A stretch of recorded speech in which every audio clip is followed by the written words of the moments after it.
Oh, great. Hi everyone, and thank you for being there. It's already our 13th Ukraine meetings. I honestly didn't thought it will last so long, unfortunately.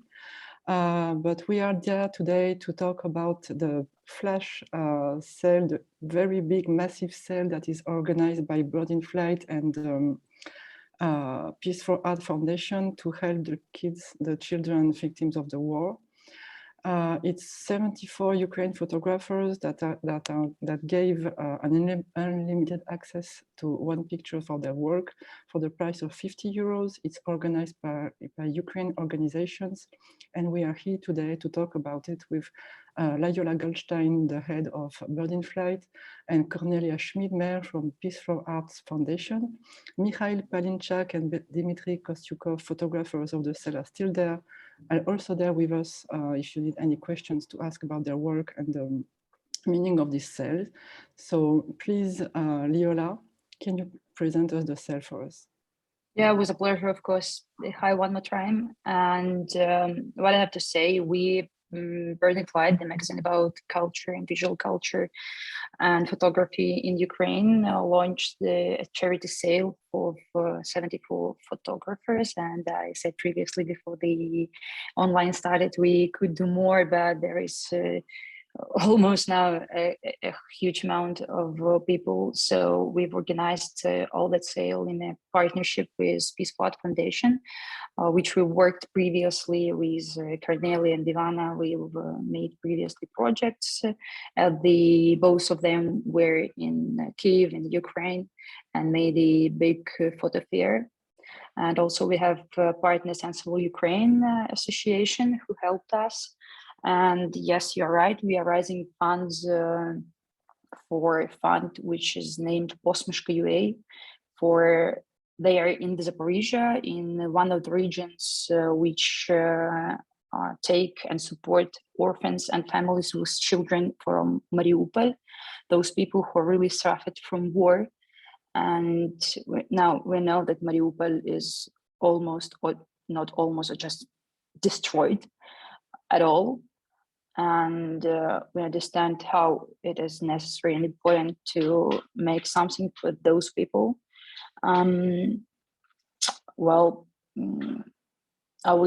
Our sale started from the 15th of April and it will last till 29th. So we have 5 days more, and we want everyone to join us and to support children and to buy art if it is necessary. I mean, our voice is art, and if we can spread art and somehow help people, it's the main thing we can do.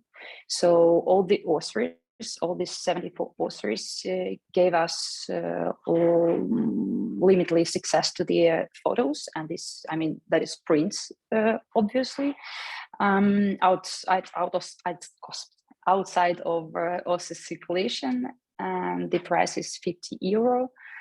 I guess that's mainly what we have to know about our charity sale. Are you used to make charity sale? You were saying before we started that you were doing one before that lasted 1 or 2 days. Yeah, actually, the idea of that action when it was COVID time, Misha Palinchak, who is with us today, he gave us that idea to us. He bring Bird in Flight that idea, and we decided to make.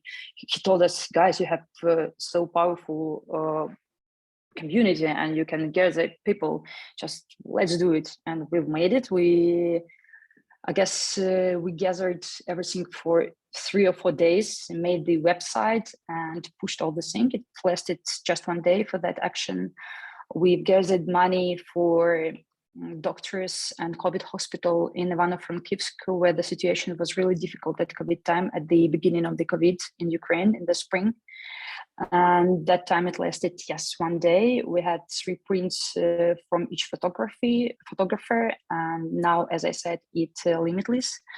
And yeah, we could, this time we could do it longer in time, but we think that it's normal and good to measure the time, because Some people just can postpone and never come back when we make a mailing and everything like that. People just can see and never come back because it's too long and they have forgotten or something like that. That's time we have. That's why we have time till 28th of April. And as for the previous action, we've gathered 200,000 hryvnias. It was almost $7,000. This time we have already gathered €850, and we are waiting to make it twice at least more till the end of the action. I really hope so. Sorry, how much? Now it's 8,500 euros. Wow. But I really hope that after all that you guys doing for us and for all these online sessions and all the spreading the information for all the communities, we will twice it. I hope so. Fingers crossed.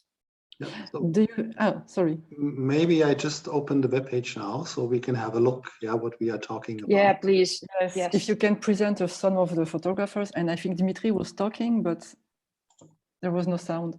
No, I was just told that I hope 3 times, but also, yeah, I wanted to ask Lola if it's possible to actually present some photographers and explain how photographers been selected, because I think it can give a better idea of like photography scene in Ukraine in general. Sorry, I didn't hear the last part of what you were saying. But I think Dmitry was saying what I was just asking, because I'm still amazed of the diversity and the rich proposition you offer. Yeah, we've just asked photographers to send us some. Igor, if you can present, I know Igor. I have so weak. Can you just go up a little bit? What letter? Because they are sorted by the family. The one who is working with glitches. I have his book, for example. Yeah, it's a great Chekashkov. book, actually. Yeah, great Can you book. talk about this? Igor just made it. Yeah, actually, this series is about all the photos he had on his storage disk, and then his storage disk had been broken, and he didn't know what to do. And after that, he found out that all the photos all look like that. He just started to manage and to set them down and to for somehow connect one to each other, and then made a huge series which is about glitch and about how our perspective of everything we have can be transformed with all digital methods we can use, or what digital methods can be used to mass media and so on. And can I just add something, because I just bought the book? Yeah, of course. The book just issued, actually. Yeah. The book is great, and if I'm not wrong, you can choose the cover because there are different covers. Yeah. So what I really like about that work is that the glitch work is a kind of classic, but he's going to the end, to the full. Let's go to the hazard, and I really love it. It's amazing. Maybe another one then? Yeah, we can come back to the very first part, maybe, I don't know. We have the photo college of Anna Bikerska. She's the photographer from Crimea, and she tries to make all her collages on the material which she gathers as a photographer. But here we, of course, we see some parts which she bought at the free resources. But she has a powerful series. Actually, she don't want to call it series, but she had approximately 15, I guess, pictures of what all happened from all the Crimean invasion and so on. And she moved from Crimea before that time, before 2014. But in all her art, she made statements about all that happened and how that happened. This picture is not about that. This picture is very likely to be bought because she's nice and beautiful. But if someone is interested, please just find her website and these are hand collage or is that Photoshop? Yeah, it's a Photoshop. Photoshopped. Okay. Yeah. And She's a digital photographer and motion designer, actually. Photographer and motion designer and a digital artist. And these are pictures she makes and she photoshopped them afterward? Yes. Mainly she make all her collages from pictures that she made by herself, but some details, of course, are bought from some internet sites who are selling stock pictures. And some you wanted parts. to talk also about another photographer friend of yours? Yeah, actually, I wanted to say about Marina Frolova. She has a series. Yes, a bit. Stop. Here it is. Yes, I love this one too. Yeah, me too. She had a series with Nikita, her best friend. He's actually the model of Gucci, and he lives in Kherson. And some years ago, when he went from home and his nails were with Painted? a polisher.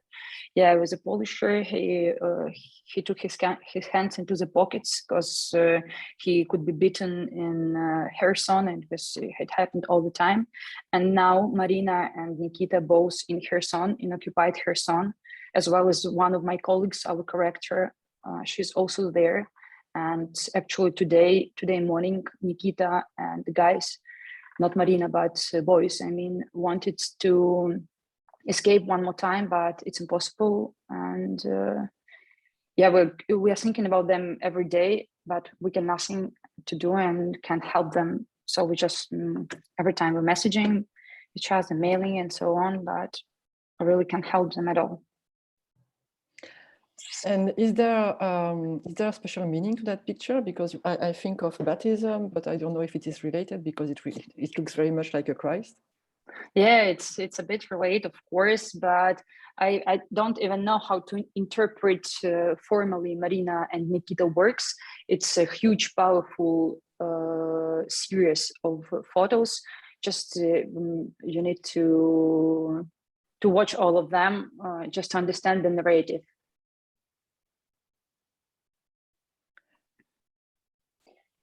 So maybe. Oh, maybe Maxim Finogev. Yeah, Maxim Finogev is from Odessa. Actually, we know that for 2 days. Well, 2 days. Yesterday, Odessa all happened in Odessa. I'm sorry, I'm just cuckoo about all that things, so I just don't remember. This was on Sunday. Yeah. So yesterday, right? Today's Monday. Yes, today is Monday. So yeah, yesterday in Odessa it was a big shelling and people died. And Maxim is in Odessa, and so I love his works. He has a special view, make sometimes these comic pictures, because we know Odessa as a comic state of Ukraine, and his point of view is really very interesting. So we can just describe the picture. We can see the sea, and above the sea, but it's a fake sea above the real sea, and all that is Odessa, but it's really special. You were asking me, you were asking me on how we've made this selection. Actually, just we've asked photographers to give us 3 pictures, and then I just chosen to make the variety of that. So I just can we come back? Sorry, Boris, can we go back to Gorsad? We are listening to you, Lilia, please. I'm just trying to go there. Gorsad, I adore them. I have to say, I contacted them last year because I wanted to propose them for Circulation, for example, but it was complicated they don't really speak English, so it was complicated. Oh, really? I didn't know, because actually Masha, one of the Gorsad, is in Berlin now, and she's not, as all of us are not in very good conditions. And actually, I guess I will see her maybe in a week or 2. And if you need something to connect, if I can be a translator or something that, I would do it. Because I would do it with a pleasure. I would suggest you just talk on Instagram with them, because I tagged them, and then we had a little chat on Instagram because they said thank you, That was no problem. So the person who is doing the Instagram account is the one to talk to. They have a very little English, but then I tried to make a connection live with a guy on Gorsad, and it was very complicated. So maybe next time, maybe another time. Sorry, it was just to go back because Anyway, I'll ask Masha and we'll connect you if it is necessary. But sure, of course. Because they are very much related to. I'm sorry, Lyolia, I don't want to talk about the things that you know better than me, but I also no, please. I'm really interested to hear from you what you're thinking about. That the work is very related to somebody I knew and that died a few years ago, Ren Rang. They're very much they're going very much into his direction, and a lot of other photographers from the US you can recognize. So what is interesting for me in this work is that they are very much referenced in a place where we couldn't expected that. I was very surprised to see scatter boys and snakes with half naked people in Ukraine photography related to Ren Rang, and I don't remember the name of this photographer from the US who is doing that also. But it's very interesting for me because they also have this exhibition with skaters, and they have pictures on the skates on the wall. So I really like this street culture. So Gorsad is something I kind of missed this year in our presentation for circulation, but next time maybe. They're doing and actually Gorsad make that always orphan children. They make it in orphanages. The what? In orphanages. They're orphan. All that children are orphan. They're making an incredible work. Can we go up? What I really liked also, sorry to take the lead, but maybe we need it's all right. Is that you have a lot of photographers who are also very much into the, you have very, very new contemporary photographer, but you also have Yevgeny Pavlov. Yes. With much more classical, or Roman Piatkovka. And if I know Roman Piatkovka, it's only because I did an article on the Kharkov school a few months ago. Can you have a few words on this more classical or more? Yeah, actually, in the previous hour sale, we had also Misha Pidan, all the people who are from Kharkiv School of Photography, and that time we have just from the classic school. Those you've been talking about, and also Miloserdov. Well, what can I say? They're classic photographers, and it would be, I think it's not even about formal things, but also about to show all the Ukrainian scene in our charity sale. That's why we've gathered all the people whom we are working with also. And Pavlov, actually, Evgeny Pavlov didn't take part in the previous one just because he missed our mailing or something like that. And he told us, if you're making something like that in the next time, please let me know in every way. And he was the first who sent me the picture actually this time, and I'm really grateful to those guys whom we can call classics, that they are with us. And then I also have a question, because we saw a few collage from classic and very contemporary. Is it something very? Is it something that characterizes Ukrainian photography? You mean the collages? Yeah. Yeah, but you know about the buterbrod technique of Boris Mikhailov and so on, and many photographers from Kharkiv School of Photography, sorry, the tautology, they use that things. So it's not new for Ukraine, and many of young photographers who are dealing with the school of Kharkiv photography, just prolonging the ideas and the methods of Kharkiv photographers from the time of USSR existed. Oh, and I see, can we go down? I'd love you to talk of Julia Po. And yep. And I'm looking for the names. I'm looking for the Artem Gumilevsky. Yes, please. And Olena Subak. Subach. Subach. Yes, Yulia Po is from Kiev and Artem Guvilevsky is from Mykolaiv, and they made this series when it was COVID. It's also a college, so they just made photos. They made a video calls looking to each other's apartments and then set it down the pictures and the setting to have an opportunity to make a one picture of that. So there is, I guess, 30 photos from this series, something like that. We've actually posted it on Bird in Flight. All the photographers who are here appeared at Bird in Flight website and in magazine in a how with different projects, and you can find Yulia Po and Artem Guvilevsky this series just to look up more. So if I understand well, they were making pictures through their computer, right? No, they were separately make the pictures, but they were first they watched for each other house and households and so on, and after that they made settings and situations which can they take by each other at home, and then just to how to say it, to superposition. Make it, I don't know how to say that in French. Yes, English. Yes. Double exposition, like and double. Correct me if I'm wrong, because is Julia Po the one who made that amazing book about trains?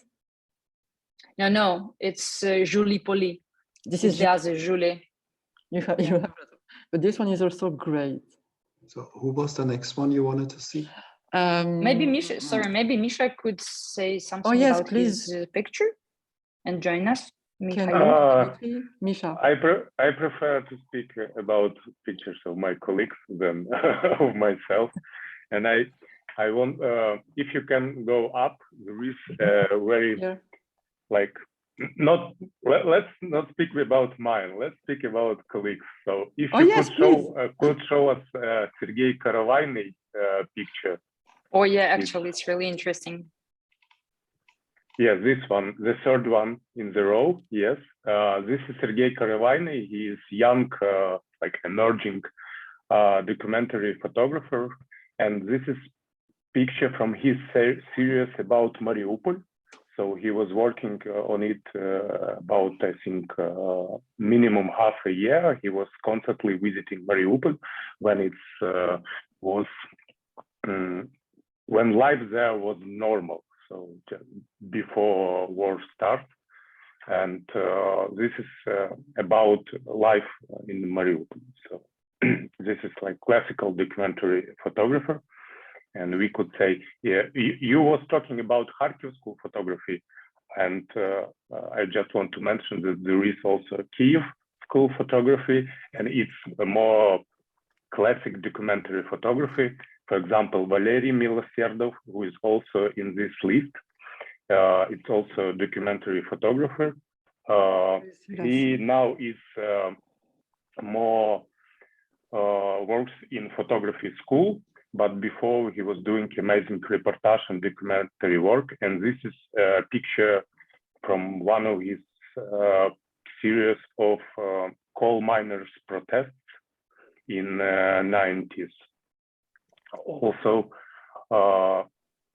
Vladislav Musienko, my colleague, in next picture, it's taken in Kiev, and very interesting that the bridge where this photo is taken was calling a Moscow bridge before 2014, and afterwards we changed, Ukrainian changed the name of the bridge to East Bridge. Also, for example, Andriy Lomakin, who is also a Kiev photographer, and his amazing photo of rural life in Kiev near the Dnipro River. So it's, as I told, it's classic black and white, and I like that this sale that Bird in Flight made, it consists not only about not only art or conceptual work, but also for those who like black and white, and classic documentary photographer has also option to choose what they like more. If to talk about my photo presented in this sale, this is a reportage shot from the March of Independence, which is held on every Independent Day of Ukraine on 21st of August. And this one is done in 2015. And it was already like a mid-war, Russian-Ukrainian war. And our army start to learn how to defend our country and to move as a one group into direction to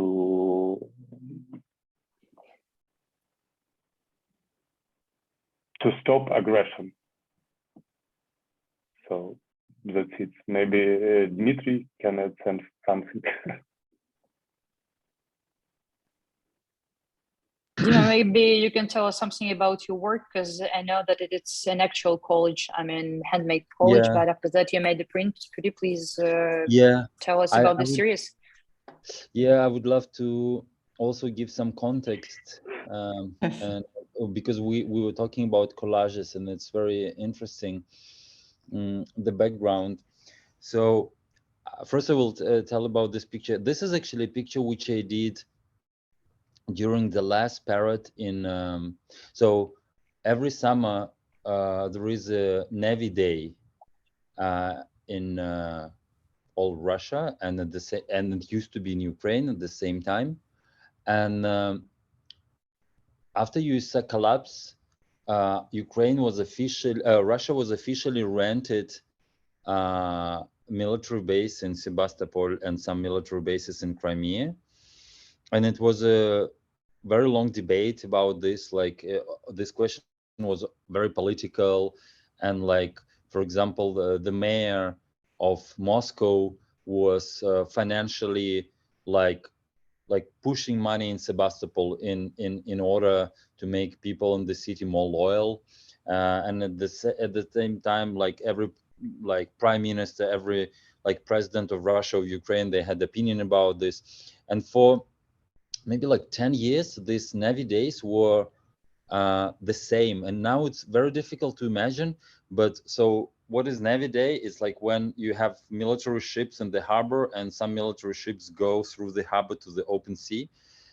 And it was a common parade between Ukrainian and Russian army. So on the same ships, it was two flags. And now it's it's difficult to imagine, but it's never been easy. It was very political jazz. I don't want to say that people were so friendly, but anyway. And it on this picture, it's the last parade when it was united between Russia and Ukraine, but it still already was mostly Russians. And when the war started, on the second day, I think it was that second day when this phrase "Russian warship, go fuck yourself," it was a phrase of a Ukrainian soldier who pronounced it to the Russian, actually the biggest ship in the Black Sea. And I remember when I woke up, obviously because I'm from the city, it's immediately pop up in my head. Like now it's all around. So it's became iconic. And this is original. It's original collage, which then I scan. So on the print sale, you can buy the scan. And because I can't make it unlimited, and so it's a print, and then with this device, which you put name on your, I don't know, laptop or notebook of your I don't know, it's cool. I did this sticker. Yeah, but what I wanted to say that about collages, just to give you also a bit context, I don't know why exactly it's quite popular. But from my personal experience, for example, when I was studying in Europe in the art school, it's a limited, almost unlimited access to all the material. I mean, like, of course, it's always a question of budget and stuff like this, but in general, you have at least A4 papers. But when I was growing up, and I'm sure it was the same for Lola and for like any photographers, like you have a limited access to even paper. And I grew up with the idea when my grandmother was always saying me, like, she was in occupation during Nazi regime in Ukraine, and she was saying me, you know, after the war, we didn't have any paper, so to write, we need to took a newspaper and write because between the letters. So we use it as a paper for our notebooks or and everything.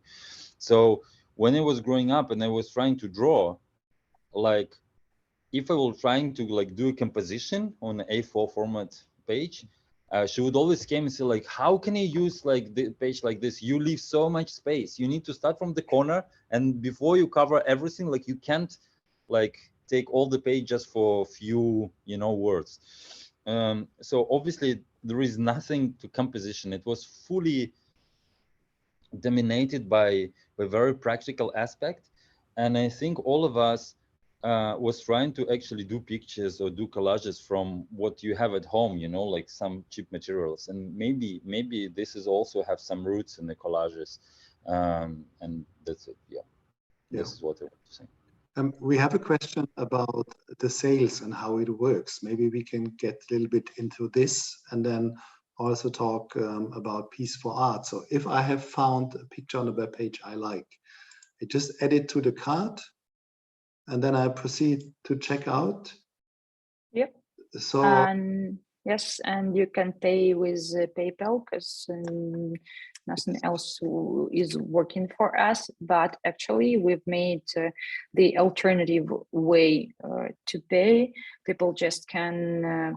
We have an account of directly of Posmishka. You can make a donation to them and then just make a screen of that donation and give it to us, to our email team.verdantlight.com. And I guess we'll, as we made it today, I guess we'll just add this information directly to the website. I guess something into the very end of the website. yes. So there and is alternative. If I put in all my details and then place order, then there's an option to pay with PayPal. Yep. Okay, that's very easy and handy. And then at some point, the image will be sent to me in, I don't know. Do you have? Yeah, directly via DHL. Time? Yeah, and it comes out of Ukraine, out of Paris. We have a partner who is actually a piece of art made that for us. We have a partner which with whom we've worked for our previous sale, and actually I worked with them as a curator. We've printed the works with the help of Ilya Zhikalov, and we find out, Ivana and Cornelia told us that some weeks before the war, had actually made a little print house in Germany. So it's even easier for us to make it now because we can print it here in Europe. And for those who want to buy it in Ukraine, we can print it there and just send people via the country and via Europe and all over the world. We'll make it international delivery from here, from Germany. But maybe Cornelia could say about it more. And I really appreciate a piece of art and want Cornelia to say about this action and about our work together. Please, if you could, I would be grateful. Again, we. Oh, yeah. Yep. You hear me now? Yes. I hope. Okay. Thanks, Layola. So first, perhaps I could say some words about the foundation because she's the foundation is very young, actually. We found it's just in the aftermath of war with Ivana Bertrand. Ivana Bertrand founded the fair Photo Kiev some years ago, and both of us lived in Ukraine. I lived in Ukraine between 2014 and 18, and I was working at the French Institute. And And so Ivana founded this photo fair. And after we opened an art gallery in Berlin last September, it has been our project for a long time. And when I arrived in Berlin last September, then we opened this gallery. And when the war started, we understood very quickly that the gallery was too small to face all the challenges Ukrainian art and Ukrainian artists were facing. I'm reading that you don't listen. One question. Yeah, one stop, Cornelia. We have some people that have problems listening to you because the sound is like very different in level. Yeah, sometimes it's loud and it goes going down again. Maybe if you hold the microphone closer to you, shall we try this? Is it better like that? I try. Stop me, and otherwise I have to switch somewhere. So did you hear a little bit what I said, or should I repeat? Is it better now? The problem only comes in when you talk like a couple of sentences. If you now talk just one sentence, it's very hard to say if it's better or not. Okay. Let's go. I don't speak then like a French. I will try to do very small. The problem is still there. It goes in and out. Is it different for you? On my side, it's very strange. It's like she was getting away and closer all the time. Yes. I move now it's better. Yeah, a bit. Yeah. Otherwise, I will have to try with my phone. No, this is better now. Yes, this looks better. Okay. So basically what I said is that the foundation is very young because we founded it with Ivana Bertrand just in the aftermath of war, because we had an art gallery in Berlin, and an art gallery could not face all the challenges that the Ukrainian artists now are facing in Ukraine. That's why we decided to very quickly found this foundation in France, because now Ivana lives in Paris, so she had to be from Ukraine as well. So basically the aim of the foundation is to help very rapidly artists and cultural projects from Ukraine to be able to support them because some artists have no revenue anymore and don't work anymore. So this was our first goal, and also the second is to help institutions to protect patrimony there and the heritage. So we help artists to develop projects, and we help institutions as well. I found it very interesting to hear what Layola and Dimitri and Michael said, because and it's also the strength of the project. Actually, you hear in the way there's been the word war many times. For Ukrainian, war began 8-9 years ago, 2014. So it's 8 years ago. And for the European, war began this year, because we didn't understood, or we didn't pay enough attention to the situation there. And I found it very interesting to listen to all of you to make clear that art was very much influenced already by the conflicts that it has been existing for years. Do you hear me? Still hear me? Or yes. We do hear you, but it's not perfect. It's like every time when you talk, it seems like your computer is down regulating the peak of what you say, so it's always going up and down in peak. So you know what I will do? I will try it. I have to then try with my phone. You can continue the discussion, and then I come back with my phone. I don't know what. Yes, yeah? that's a good idea. Yeah. If you don't mind, I would like to come back to the pictures. Yeah, and actually about the pictures, what Cornelia had said about the war, which for us started much more earlier than the 24th of February of this year. I wanted to say about the picture of Andrei and Deya Doslevy. This is a really powerful project which is called Leaking War Wounds. This is a tank-shaped salt lamp which was bought in a souvenir shop in Bakhmut. Bakhmut is in the eastern part of Ukraine. And just a second, what image are you yes. talking about so I can bring it up on screen? Andriy and Bia Doslevin. This pink, little pink squares with a white tank. What would be the first letter? What would be the first letter of the name? Of the family. Andriy or Leah, I don't know who is the first in the Andriy. It's the fourth line. It is the fourth line after Chkachkov and Korbik. Do I go up now or down? Oh, you missed it. It's up. I didn't see a screen because sorry. It's a collage of few images. So it's third one.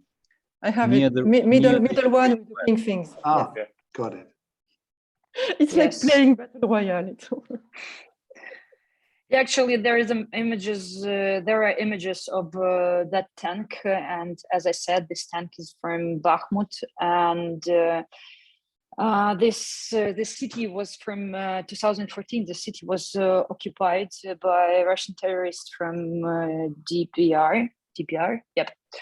And these lamps, they were a large part of city souvenirs industry, and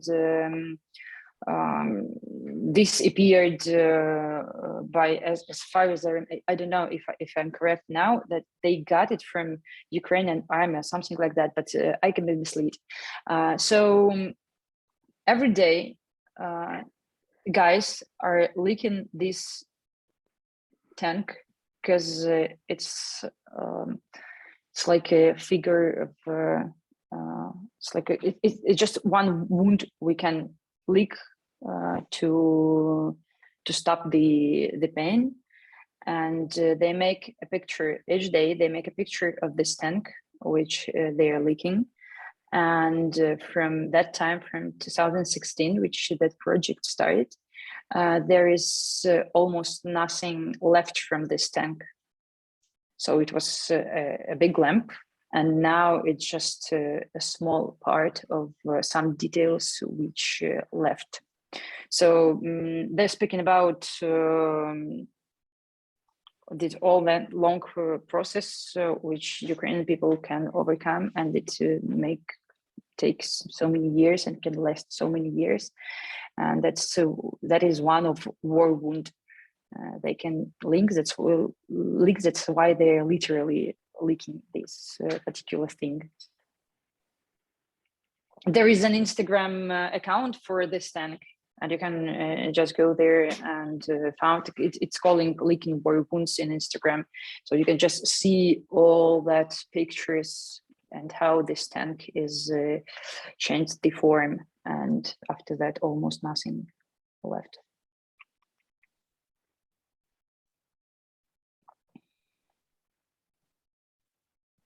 Actually, I also yes. Please continue, Dmitry. We will need to talk to say a few words about Mikhail Forer, because he didn't want to present it by himself. So, Misha, if you don't want to present, maybe Lorla can present it. Well, Misha actually told about his work. He told that he doesn't want to speak about his work. Yeah, but after that, he told about when it was taken and so on and so on. He told us. But anyway, if you want to talk more, if you want to talk more about Misha, let's go, Dimitri. We listen. No, maybe like I lost this. Like I can imagine how. Yeah, a bit. Okay. No, but it's okay, Dimitri. If you want to tell us more about Misha's work, it's okay too. Go on.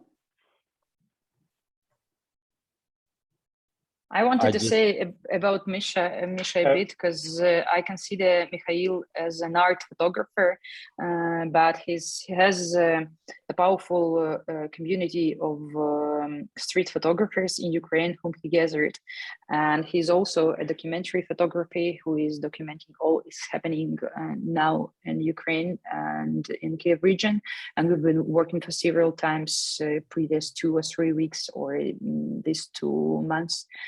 And Misha, maybe you can describe us, all of the people, I guess, saw everything about Bucha and all that happened in Ukraine and understand more or less understand what is going on in our country, but you saw everything in your eyes.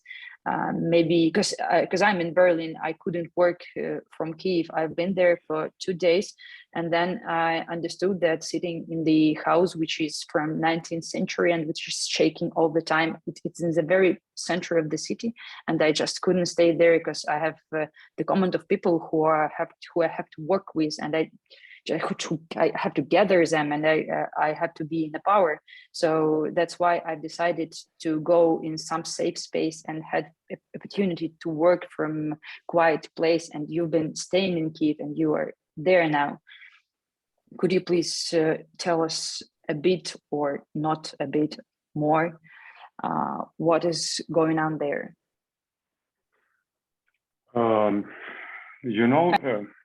Yeah, I understand it will be difficult. Yeah, if I could explain this in words, so I would do interviews every day, but I can't. So that's why I am taking pictures, and photography is the only thing I could do, like, I think, professionally, and the only way I can support my country. If not in army, so then in information war, because the huge part of this Ukraine-Russian war is information also, and every photographer who is working now in the field shows what's going on in real. And you see, as soon as, for example, the last 2 photographers left Mariupol months ago, we immediately lost objective information of scale of what's really going on there.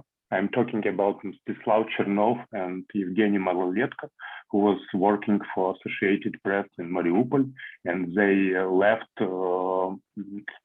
3 or 4 weeks ago, because they appeared in the death list of Russian soldiers, of those who need to be killed as soon as they could capture them.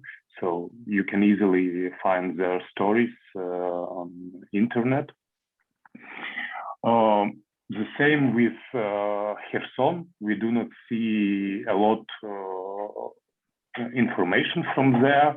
Only amateur footage of those who are evidence of something, but it's very hard to find this information.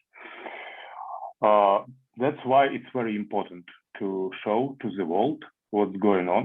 And this is very good question that was raised, one of you, that for Europe, war started on 24th of February, but for every Ukrainian, it started 8 years ago.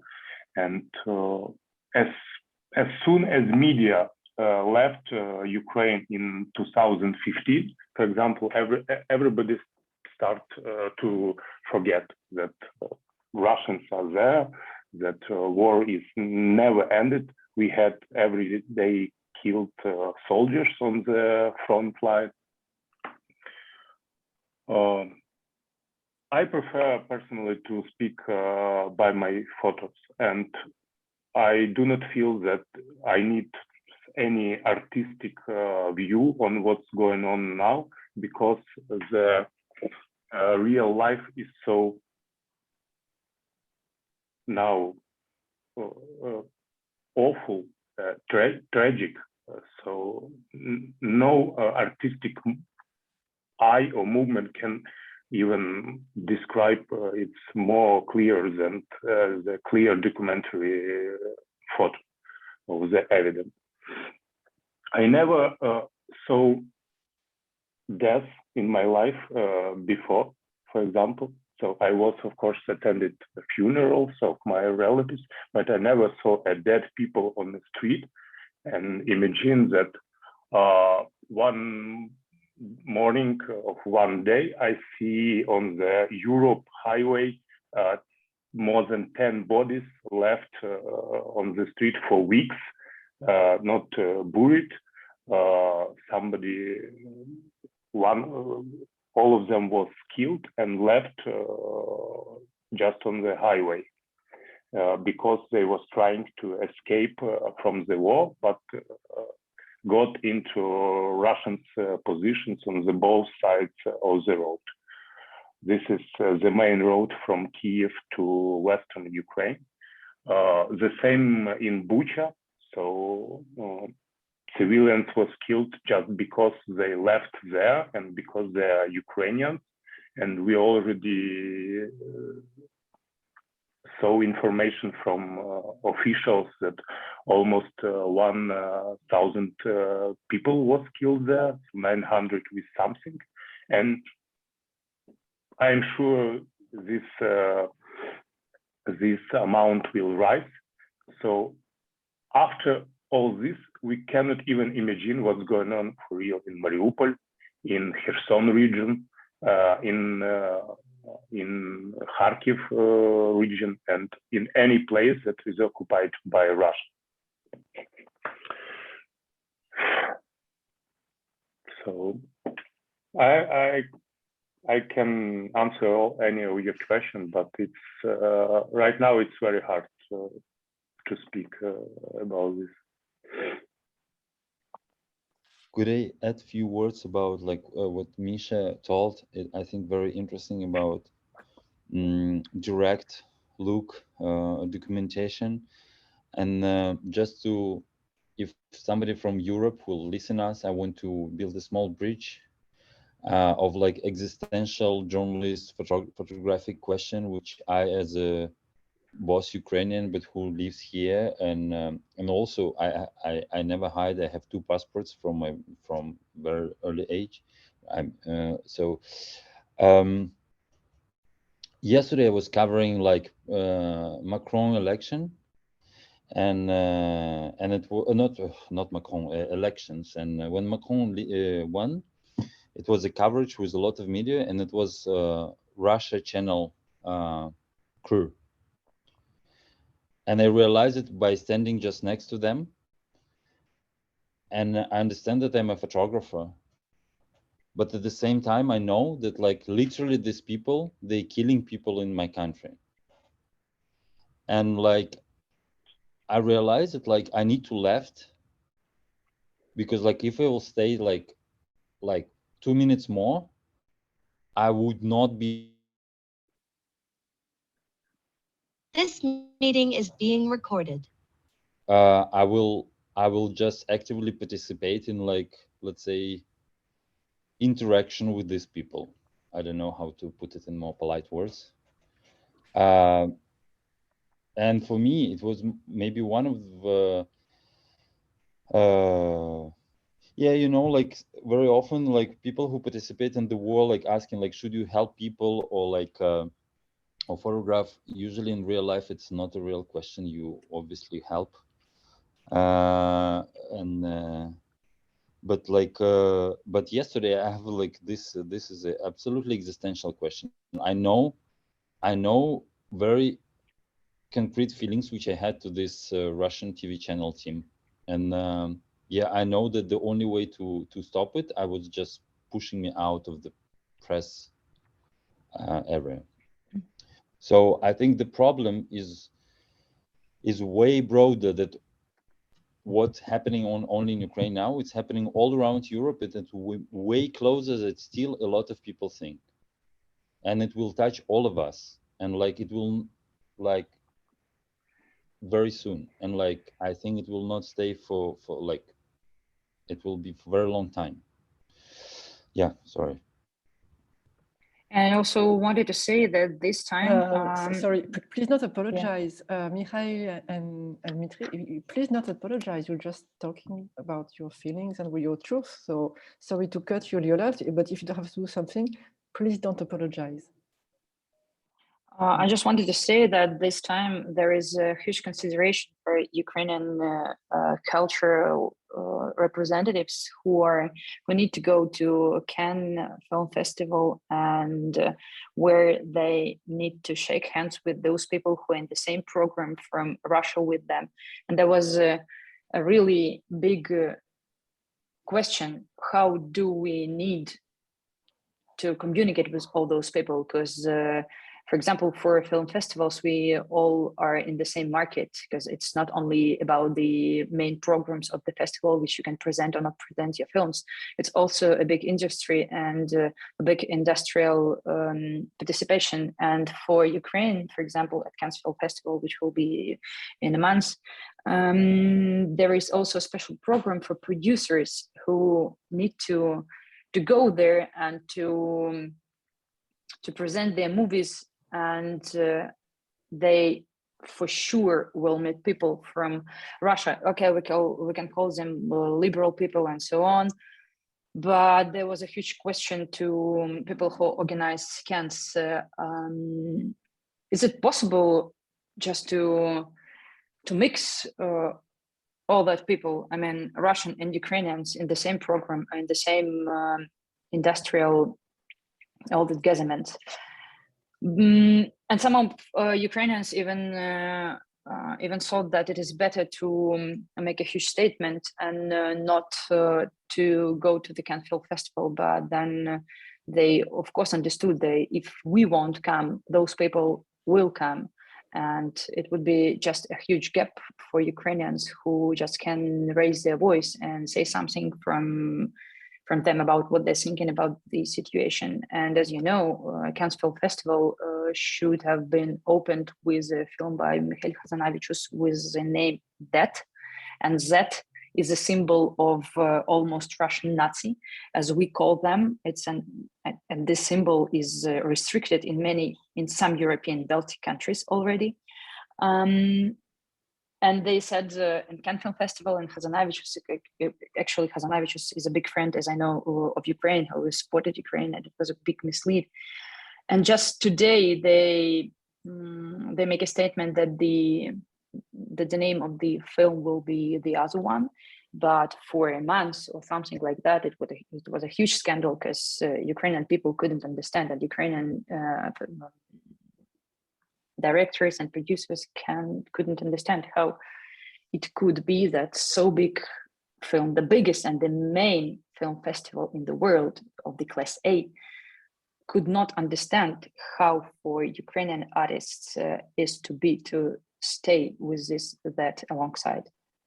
So yeah, it's a huge problem which we have to articulate all the time to make understand European people and people from all over the world how these things are going on in our country, and about the attitude. Could I add? I was telling this several times, but also I know Lola told me that it should be probably a big part of Birds and Fly kind of program inside the magazine. That, like, with example of this print sale, you see how many strong photographers in the country. And as Misha told, it's not only art photographers, but also photographers who do very classical reportage, or some photographers who could do art, but at that moment they decided just to not even document, For sure. but just like, do a scan of reality. And we still, if we look at the main outlets of the world, all of them sending American or European photographers there, saying that, like, oh, it's more safe, we know these people better. It's not true. They know a lot of strong photographers from Ukraine for many years. They worked for them. Like all the big outlets, they used to work with Ukrainian photographers. They can't say that they don't know the name. They can't say that that Ukrainian photographers do not they do not work on the international level. You see that so many, maybe not of everybody, but a lot of people especially in cities like Kiev, Kharkiv, Lviv, Odessa. They speak easily English, they write in English, and like it's still, if me, for example, sitting in Paris, monitoring everything what is going on from Ukraine, still I see like very few Ukrainian names on the media. Most Yeah, of the it's just yeah. mostly for those who work for big associations or something like that. I know many powerful Ukrainian artists who are working fixers now because they can be directly guys who are shooting for big media. They just work. They come into them. They know all of them. They come into them and asking them to be their fixers, but not to be their photographers, to Yes, cover all exactly. that war which is happening to us. Most of them working as a fixers, and it was a famous story with, for example, Maxim Dandyuk. He now is work for the he photographed for Time magazine and something, and he's helping the big names as Nachtwey Yep. and Sissini from Magnum. And I remember it was like several years ago when National Geographic contacted him, and Max was doing a project about Chernobyl, and National Geographic asked him to be a fixer there, and then they will say American photographer, and he told like, guys, why? I'm working on this project like for many years. I know, like I'm photographer of the same level. You are sending the person who do not speak local language, never been there, like. You just alienated him in the country, and you're asking me to give him all the contacts, all the good spots, and everything, instead of just ordering this to me. And I do not want to sound like, you know, we're complaining and saying like, oh, like poor Ukrainians, all the words against us. Not. I think this war is so important now because it's actually rising and put on the table all the questions which already been in our society, all the issues for many years, all these colonial ideas, capitalist ideas, like companies overusing their power, and shady business and everything is like, we see how through this war, all these global problems, they like have a direct impact on people. And now, because this is the first war which is happening literally online, it's, you know, like even Netflix has a first time Netflix has a down rate of the stock price, because like people starting to look this war as a serious, you know, it's crazy. And but like now we can't hide anymore, because now almost everything documented, where everybody has, as Misha told, like even from the cities where we don't have professional photographers, we still have people with phones, and like, yeah, we can't hide it anymore.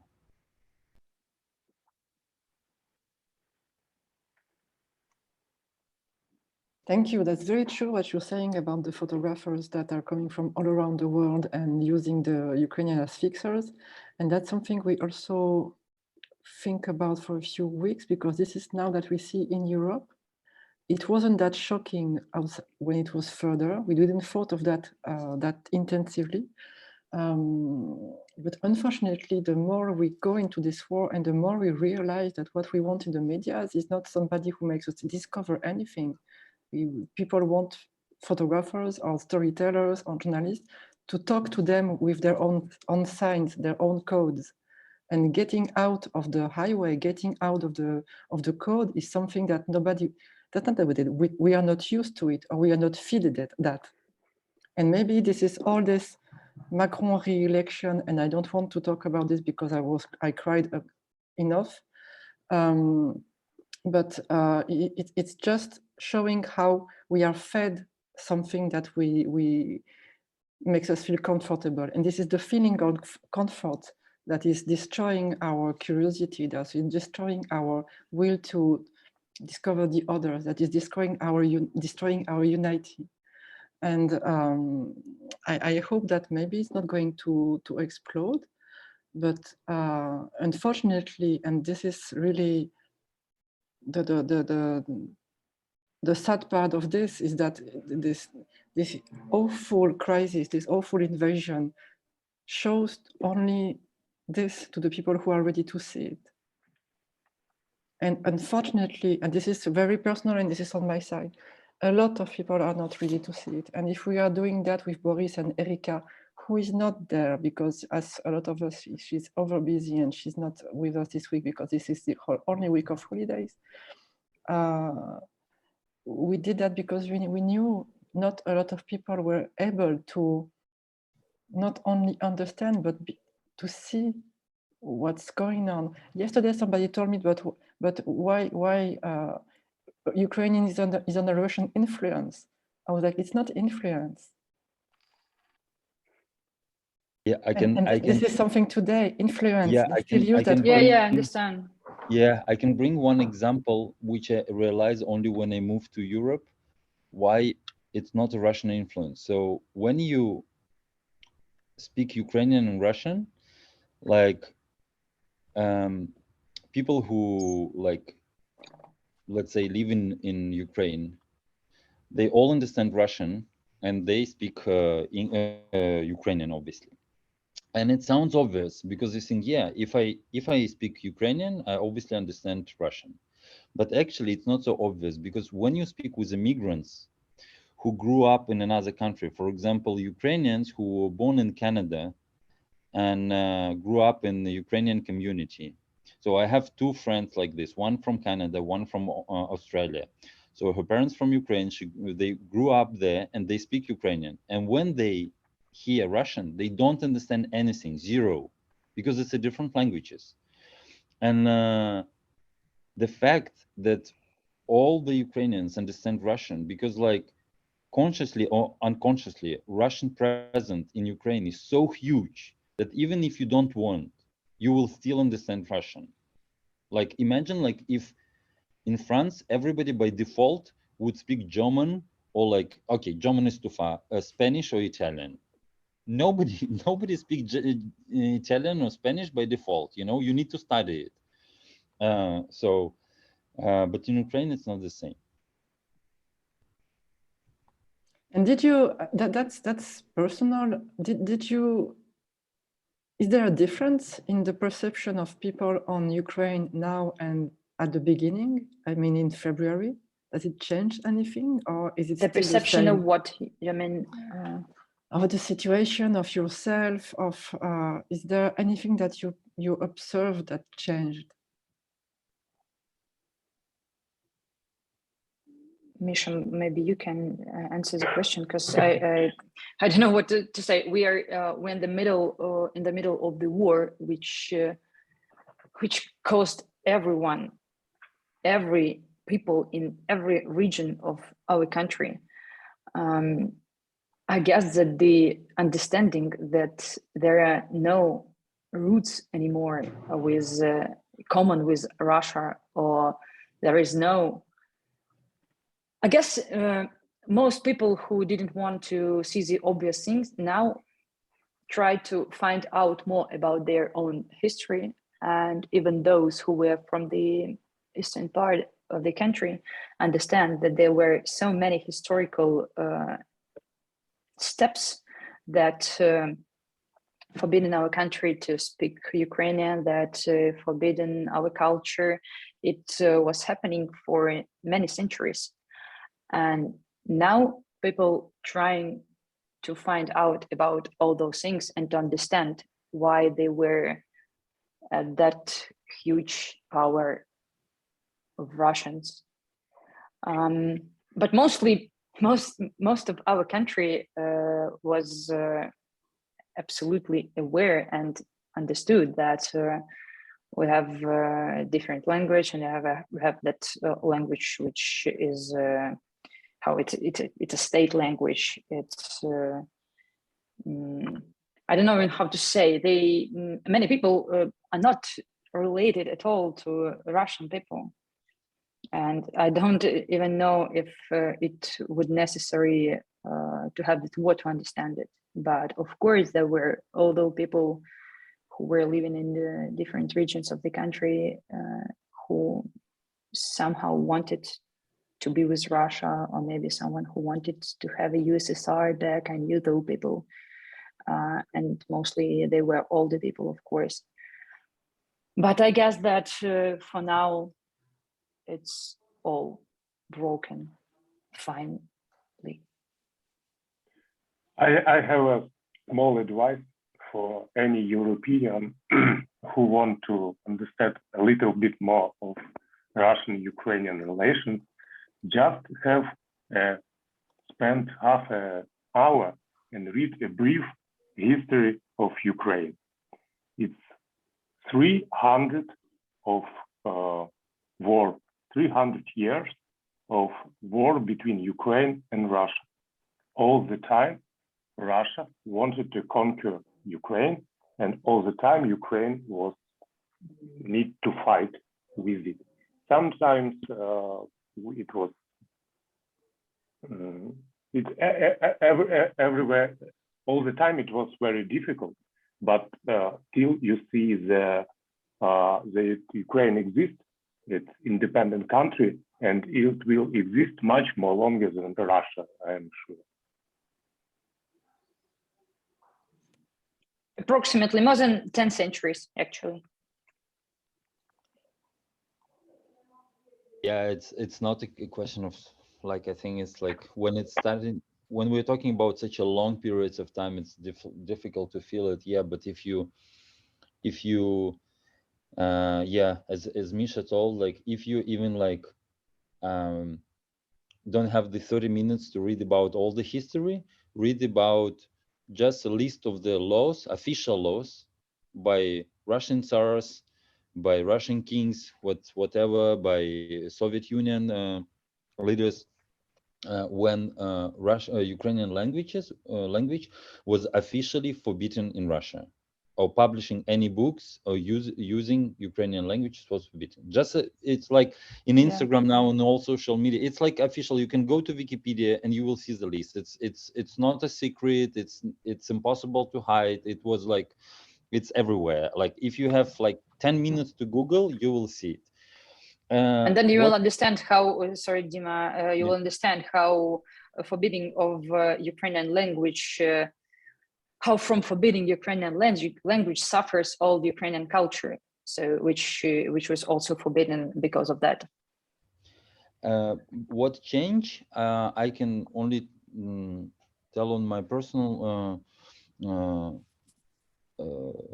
experience, and in 2013 when I moved with my ex-future wife who is a refugee, she's a political refugee, and fighting with Yanukovych, pro-Russian president, and at that time when she was applying for asylum seekers, like a lot of people were not even know what is, like a lot of people were asking what is Ukraine. Now at least most of the people do not ask this question. It's already something, but the price for this millions is the wars that had to happen. Yeah, millions of lives. Millions of people. Maybe like it's more reasonable, I'm like saying, like again in very polite form, maybe it's more reasonable to get this knowledge in cheaper price. We have a question from Ingo Tauporn. I don't know to whom and to what aspect. Maybe Ingo, you would like to. Okay.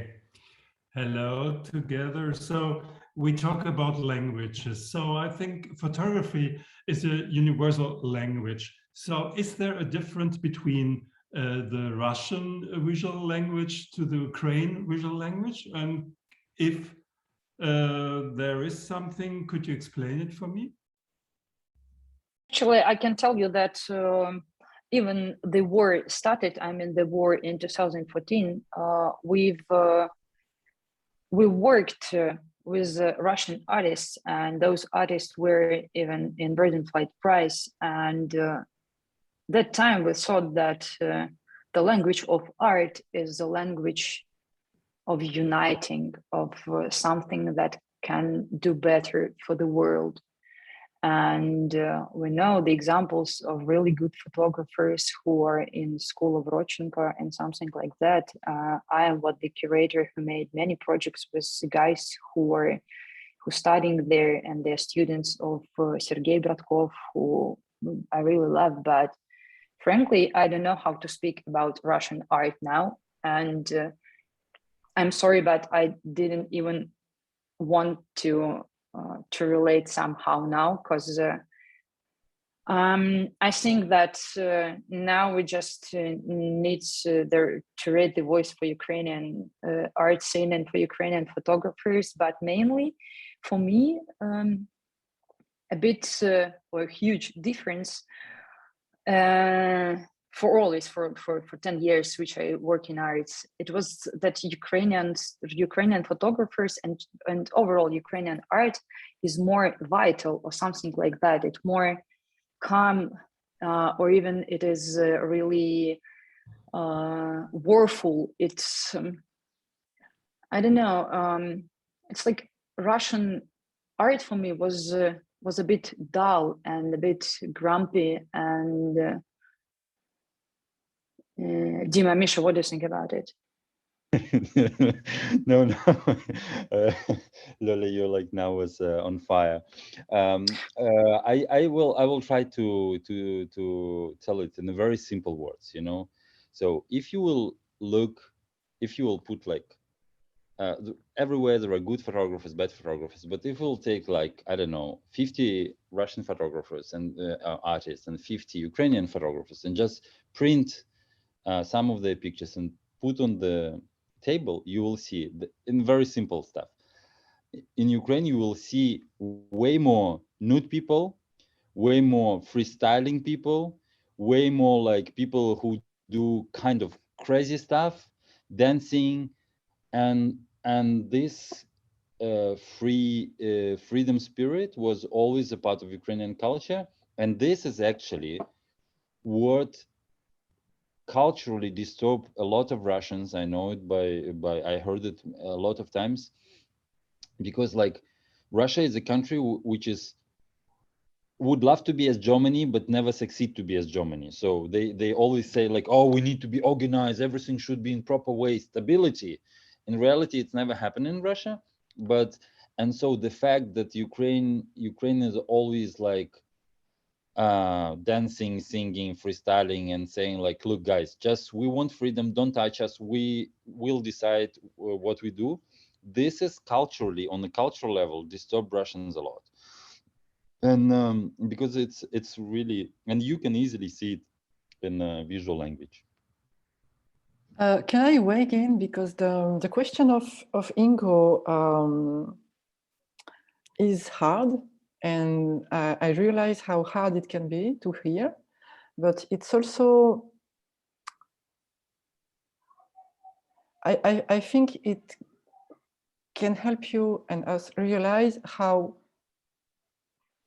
now is the moment we start to realize how Russia vampired. I don't know how to say that in English. In French, it's vampirisé. The mind and the cultural forces and more of this that of all the countries around them. And I'm lucky to speak as a Polish descendant, because we are the lucky ones in the story. Unfortunately, I'm sorry. One of the lucky ones, but for us here, it's very difficult to realize that this artist, and we realize that only this now because of these huge events that are worse than ever. Now we realize, because these are some people who are making research, and now we realize that this artist is not Russian, he's Ukrainian. Now we realize there are more influences that we thought. Now we realize that it really looks like colonization. And in France, colonization is a very strong, difficult word, because we are the colonizers. So it's difficult because we realize that it has been in our head all that time.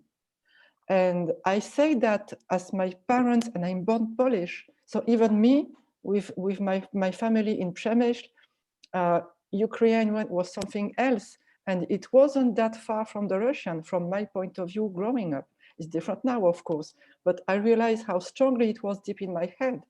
And same thing, I assume, for my friends here who are from Germany. And we are not the Portuguese, we are not the Italians, who are very further than this. So it's a difficult question, but it was very important that I think Ingo asked him that candidly. It's a normal question. It's a normal question. Yeah. I want to bring also a very practical example, because I believe like a lot of things built on a very practical things. For example, now again in social media, people starting to say, look, for example, Malevich, he's originally not Ukrainian, not Russian, he's Ukrainian, and he in his letters he called himself Ukrainian. And Russians will obviously say, but look, he died in Russia, he made his whole career in Russia, he brought it in Russia. Yes, that's true. But this is exactly how colonization works. For example, if I talk about photographers, you buy film to photograph. And for a lot of years, some, I don't know, Fujifilm or Kodak, if there is a company represented, usually they were represented in like post-Soviet Union region with a hat in Moscow.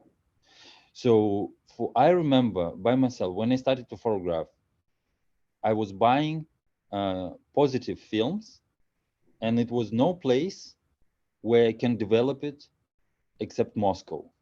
So if I want to do something, I need to go to Moscow or send it to Moscow. Now it's better, of course, but like 10, 15 years ago, it was not like this. So all the cultural, and not only cultural, business and everything built the way that you always need to go through Moscow, and like as soon as you do it, Russia absorb you and starting to say, look, you made your career in Moscow. You like, your publication is in Moscow. You print in Moscow. Yes, but because like you absorbed everything.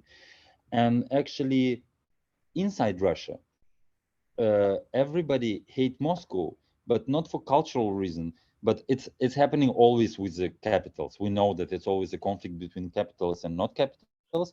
But the thing is, like, people always say, like, why are we growing cows, but we don't have saucisson and you have them in Moscow? Why we are like doing this and we don't have it in our place, but you have it in Moscow? So, and Moscow absorbed it in like inside the country and in the countries around. It's Russia problem if it's okay to have it inside, but it's not okay when they do it outside. And that's why art scene, like, it's a problematic thing which heavily based on, you know, like in a lot of things, like where corporation based, how they sell, where they bring equipment, where they sell, like, I don't know, Hahnemühle paper, where you can buy Epson inks. It's, you know, it's sometimes it's a very basic questions. But I also wanted to add that after that time when we got no visa regime, so many things had changed to our country. And if Dima comparing this time with times from, I guess, 15 years ago, I can say that the last 10 years made so huge thing for the country, because so many people could went abroad and see actually how the things are going on there, not just to listen to TV or radio or read the Soviet newspapers. They had really see everything with their eyes and had an opportunity to understand that Europe is not a Sodom and Gomorrah, like they were saying from all our previous presidents, I mean, Yanukovych and everybody else. And also it made a huge impact to the artists who now are represented by many galleries from all over the Europe.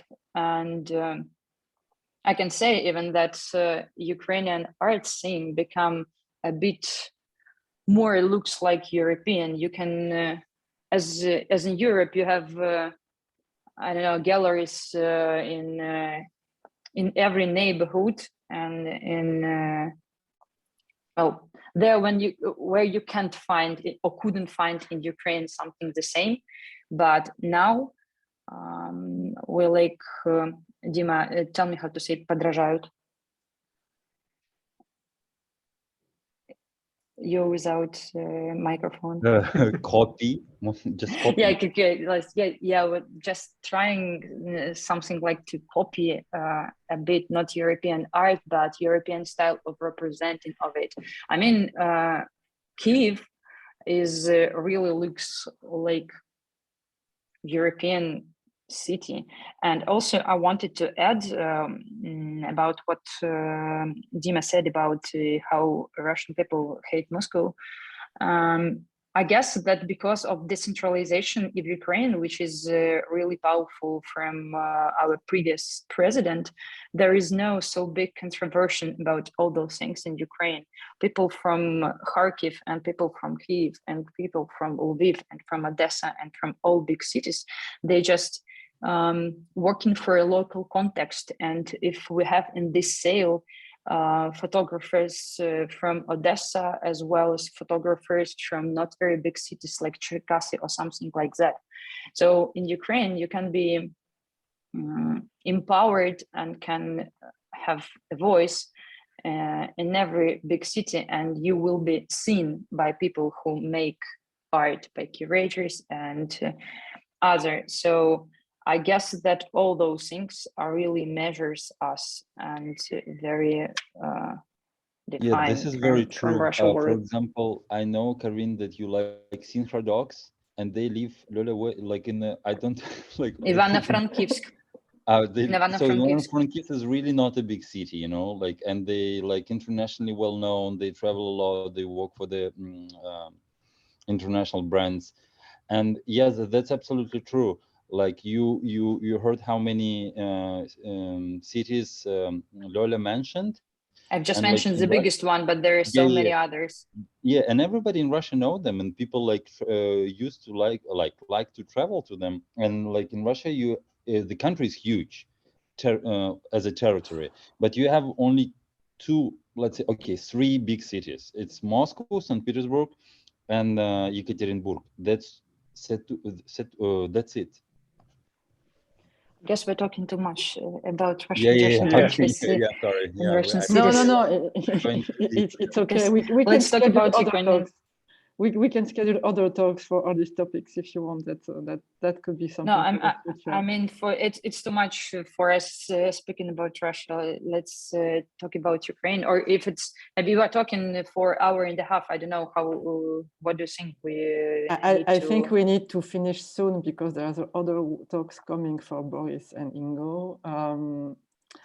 I would have more questions, but maybe that's something we can talk about later. I would like to know if there's a way to follow Mikhail Pailchak's work. Do you post your pictures on your Instagram? Yes, Instagram, Facebook, Instagram. So if you want to know what you're taking pictures, what you're documenting, you post everything on your Instagram, right? And it's Mikhail Mostly Pailchak. Facebook and Instagram, yes. Good. And it's simply your name, Mikhail Pailchak on Instagram. Yeah. Good. Yeah. Thank you. If you check out my DFA posts, I link to him. So he's already easy to find there. Yeah, there are also many materials at the Bird on Flight magazine, which Misha shooted for us. And this time we've made the publications in Ukrainian, both Ukrainian and English. So everyone who want to be related or want to be in the context can go to the website and just find out all the information about not all the information, but the information we can find or to interpret in our website. There are many photos and so many stories about people from Mariupol, Chernihiv, and Bucha, and everywhere else where all the awful things are happening in Ukraine. Does anybody has a question?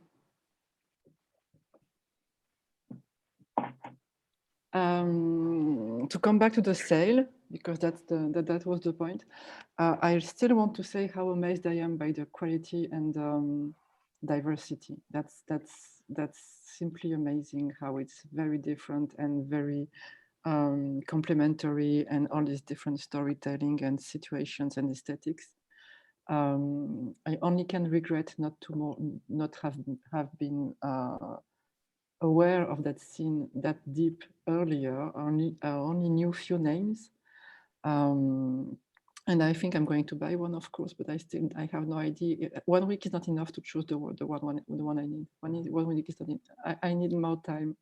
1 week, 74 photographers. I don't know how I'm going to make it. Let's So buy everyone. Sorry? Let's buy everyone. You can choose more than one. Yes, I know, but my banker doesn't agree. If you do another sale, please let us know. We are happy to spread the word. Yes, please. Thank you so much. Thank you. And I really appreciate for the talk and for all those things you're making for us and for all those things which European people make to Ukrainian people, because I'm not speaking about the government or something. I'm speaking about people, because all good is happening from people. Thank you so much. Okay. Thank you very much. Well, Thank you. Thank you, but it's still not enough. The little things we are doing, and we know that, but we keep on doing them, because if we don't do that, why it will be nothing. So this is my point of view. That's the least we can do. Thank you, guys. Thank you. Thanks. Okay, Bye. bye-bye, everybody. Bye. Bye. Bye.